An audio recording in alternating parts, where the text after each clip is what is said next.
বঙ্গোপসাগরের নীল জলে ভাসমান প্রবল সমৃদ্ধ দ্বীপ সেন্ট মার্টিন। শীত এলেই যে দ্বীপ পর্যটকের কোলাহলে মুখরিত থাকত, সেখানে এখন নীরবতা। সৈকত ফাঁকা, দোকানপাট বন্ধ, জেটিঘাটে নেই ভিড়।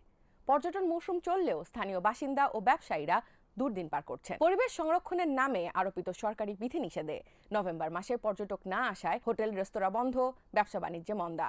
ডিসেম্বরের শুরুতে সীমিত পর্যটক আসায় সাময়িক স্বস্তি মিললেও তা স্থায়ী হয়নি। আগামী 31 জানুয়ারি শেষ হচ্ছে এবারের পর্যটন মৌসুম। এরপর টানা 9 মাস পর্যটক শূন্য থাকবে দ্বীপ, যা স্থানীয়দের জন্য বয়ে আনছে দীর্ঘ কর্মহীনতা ও অনিশ্চিত ভবিষ্যৎ। সেন্ট মার্টিনের মানুষের জীবিকা মূলত পর্যটন ও মাছ ধরার উপর নির্ভরশীল। হোটেল, রেস্টুরেন্ট, দোকান, নৌকা, গাইড ও পরিবহনই ছিল আয়ের প্রধান উৎস। পর্যটক সীমিত হওয়ায় সেই পথ প্রায় বন্ধ। দ্বীপের বড় হোটেল ও রিসোর্টগুলোর বেশিরভাগ বাইরের মালিকানাধীন হলেও সেখানে কাজ করতেন স্থানীয়রা। পর্যটক কমায়, কর্মী ছাঁটাই হয়েছে। বিপাকে পড়েছেন ছোট দোকানি, হকার, নৌকার মাঝি, টমটম ও ভ্যান চালকরাও। চলতি মৌসুমে কারো কাঙ্ক্ষিত আয় হয়নি। শুটকির দোকানগুলোতেও জমে আছে হতাশা। মৌসুমের শুরুতে ধার করে ব্যবসা শুরু করলেও বিক্রি হয়নি পণ্যের বড় অংশ। দোকান ভাড়া, কর্মচারীর বেতন ও ঋণের চাপ বেড়েছে। যাতায়াতে কড়াকড়ি ও অভিযানের কারণে টমটম ও ভ্যান চালকদের আয় প্রায় বন্ধ।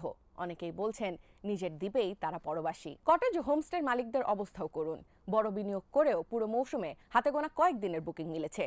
যেখানে আগে বছরে কয়েক লাখ টাকা আয় হতো, এবার সেখানে আয় নেমে এসেছে কয়েক হাজার টাকায়। ক্ষুদ্র ব্যবসায়ীরা বলছেন, পর্যটক না থাকলে বিকল্প আয়ের পথ নেই।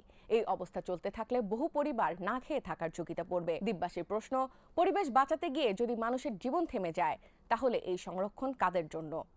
বছরের 9 মাস পর্যটন বন্ধ থাকায় সেন্ট মার্টিনে 230টির বেশি হোটেল, রেস্তোরাঁ ও দোকান বন্ধ থাকে এবং প্রায় 9,000 মানুষের ভবিষ্যৎ অনিশ্চিত হয়ে পড়ে। স্থানীয় সরকার বলছে, পরিবেশ ও জীববৈচিত্র্য রক্ষায় পর্যটক নিয়ন্ত্রণ জরুরি।